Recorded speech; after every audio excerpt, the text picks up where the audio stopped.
When you look at people that are depressed, or even people just not where they want to be, they have no compelling future. Anyone can deal with a difficult today if they have a compelling tomorrow. Yes. A compelling future is everything. Because without that, you can have an aim, by the way, but if it's not compelling, it's not going to do much. Well, and you demonstrate in the physiology of your lectures that compelling aspect is possible and real. Yes. Right. And but I also get them to experience it once again. If they just watch me, that, you know, like, I'm not here to be their role model examples. I'm not here to be your guru. I'm here to be your friend. I have some insights. You have insights. We can learn from each other, right? But the idea of getting in a state of mind where you're in a heightened state of consciousness because your energy increases. Think about it. When your energy drops, usually negative thoughts grow with that pretty massively, right? Self-negative thoughts about society. As you raise the energy level, it's like plugging into a computer. You have the greatest computer, but not enough electricity. But if there's full electricity, there's power there. And most of us have gotten adjusted to a level of energy, especially post-COVID, that we don't even realize because we're like fish in water. It has dropped massively. When I walk around into companies, that's why engagement became so important to me. There's just not the same level of engagement. And no one's trying to deliberately do it. They were conditioned for 4 years to sit still in front of a computer and do anything. And many people before that weren't doing anything. It just magnified it. But when the energy increases, that's my first job, your consciousness increases with that frequency of intensity. When you said memory, okay, well, there's a physiological explanation for that. Okay, so dopamine does two things. It produces that feeling of enthusiasm. So it produces that feeling of reward, but that's not all it. Imagine that there's a positive outcome and that produces some enthusiasm. Okay, now imagine that there's a chain of neurological events that led up to that positive outcome. Okay, what dopamine does is encourage the neural systems that were active just before that positive event occurred to grow.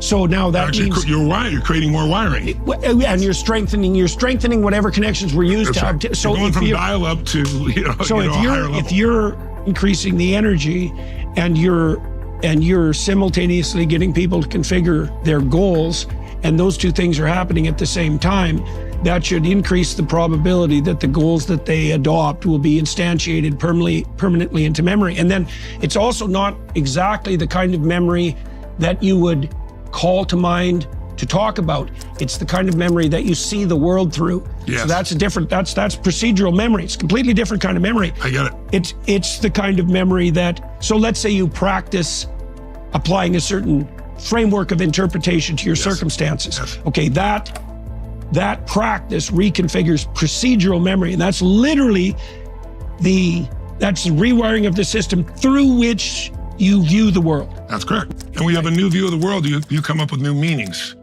And meanings, as you know, we both know, your maps of meaning. My entire life has been, I remember reading Man's Search for Meaning. I'm actually making the film. And it was one of the books that influenced me the most because the ability to find meaning, even in the most difficult time. And Viktor Frankl, to me, is just a godsend to this planet. It's a great book. It's crazy. It's great. If you haven't read it, please, whoever you're listening, read it. Or anybody's That's ever Man's Search for Meaning. Read that book. It's incredible. But the point of your meanings change, your focus and your meanings change when your energy shifts. And so it's so fundamental to bring that energy up. And most people have no reference for it in their body. If you go to a concert, I remember Pat Riley came to one of our, who owns a piece of the Miami Heat. He was an amazing coach. If you're not familiar with the NBA basketball, one of the winningest coach in history. Good friend of mine, known him for 30 years. And he came to one of our programs and he said, Tony, this is like the 7th game of the NBA championship, but it goes on for 4 days and it's 13 hours a day. Right. So that vibrancy, and most people at the game are cheering at times and not. This is an experience in your body. That's why I do the number of hours. That's why it's immersion. That's why it's multiple days, 4 days or 6 days. And that's why it has the lasting impact. But you're right, the dopamine circuits are actually creating, what's the white matter in your brain? The myelin, right? Creating the myelin. Yeah. Right? That's hope and excitement are wonderful things, but you need competency as well. And in order to have that, the hope can get you started, give you the drive, the vision, the aim, but you've got to have the execution. You have both the strategy and you've got to have the execution that's practiced in your nervous system. So let's talk about that because you talked about eliciting motivation over a long period of time. So I'd like to know more about or I would even say the word, if I may, drive.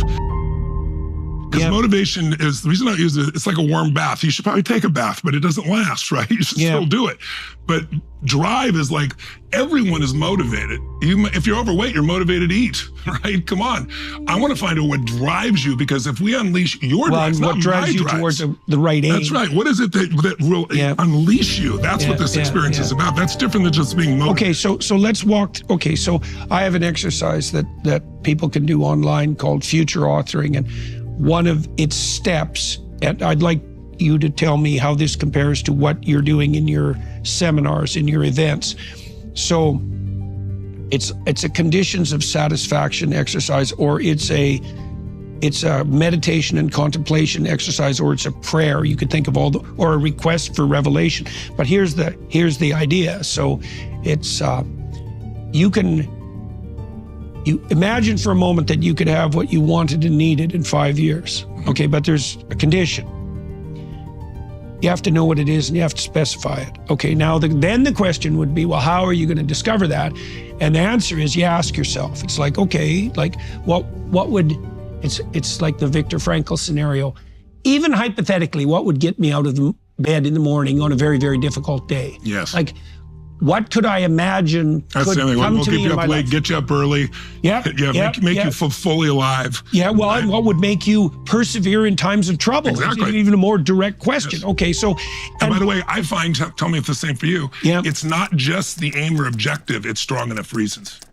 In other words, somebody say, I want to make $1 billion, but they don't do it. And they even envision and get excited about it, $1 million, whatever it is. I want to have 3 perfect children. I want to write a book, whatever. The secret is reasons come first, answers come second. Once I know what I want, I got to figure out why. Yes. Because purpose is stronger than object.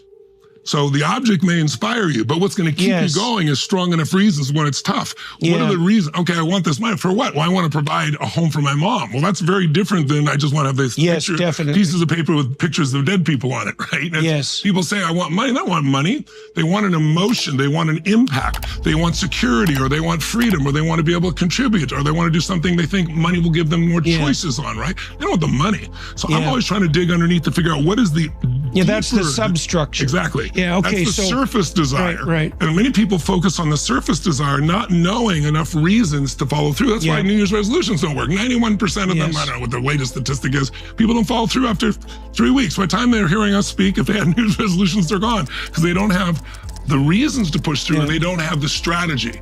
It's wonderful if you say, I want to see a sunset, but if your strategy is start running east as fast as you can, I don't give a damn how positive you are, it's not going to work. Right? So it's a combination of that aim, those values, that drive you and I are talking about, that ignite, enough reasons for it, and then the strategies to execute, because you'll eventually find your way there, but the speed at which you do it is if I believe in modeling. I believe success leaves clues. My original teacher, Jim Rohn, taught me that. He said, if someone is successful at anything, they've got a great relationship and it's 20 years down the line and they still do it, or they lost weight and kept it off for 10 years, or they went from nothing to not just making money, but sustaining financial security and freedom for their family. They're not lucky. They're doing something different than you are. So instead of you trial and error, which is the standard way in which we learn, you find the pathway to power by finding someone who's done it consistently and produced results.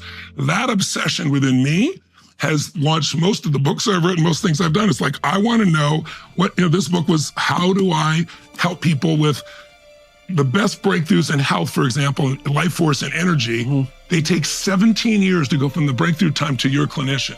Like, how do I shorten that up? I'm going to interview 150 of the most brilliant regenerative doctors in the world, Nobel Prize winners, and find out what they're doing, give it to you right now. Or I'm going to finance. Well, I can talk to you finance about what I think, or I can go interview 50 of the smartest financial people in the history of the world that are alive today and find out what do they do. And while they're different, I look for what are the common strategies, elements, what is guiding this? And then I can teach that. My billionaire client goes, this is incredible. And the average person goes, this is incredible. Because it's about, it's very much what you do. It's finding the pathway. It's finding the DNA. It's finding the codex of how to go from where you are to where you want to be. But it is more than just the aim. That'll start you. You've got to have the purpose or the reasons or your purpose. If it's somebody else's purpose or reasons, it won't last. It's not going to work. Right? No, and then you need the strategies too, because that'll give you the drive, and you will figure it out if you can discipline your disappointment. If you can push yourself beyond what most people give up on, you're going to get there eventually. But you'll get there 10 times faster if you can say, wow, there's already a pathway that's been proven. Why would I reinvent the wheel? I'll still bring myself to it, my own uniqueness to it. But there's certain fundamentals that if you do them, you're going to have economic abundance. If you don't, you're going to have pain. That's the purpose of stories. That's exactly right.